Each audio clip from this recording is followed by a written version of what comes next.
ఏలూరు జిల్లా ద్వారకా తిరుమల హుండీకి భారీ ఆదాయం సమకూరింది. ప్రమోద్ కళ్యాణ మండపంలో కట్టుదిట్టమైన భద్రతా ఏర్పాట్ల మధ్య హుండీల లెక్కింపు జరిగింది.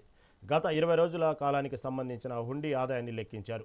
నగదు రూపంలో మొత్తం 2,24,23,765 ఆదాయం సమకూరినట్లు ఆలయ ఈవో భద్రాజీ తెలిపారు. అదనంగా భక్తులు కానుకలుగా సమర్పించిన 174 గ్రాముల బంగారం, 3 కిలోల 594 గ్రాముల వెండి, అలాగే విదేశీ కరెన్సీ కూడా లభించినట్లు వెల్లడించారు.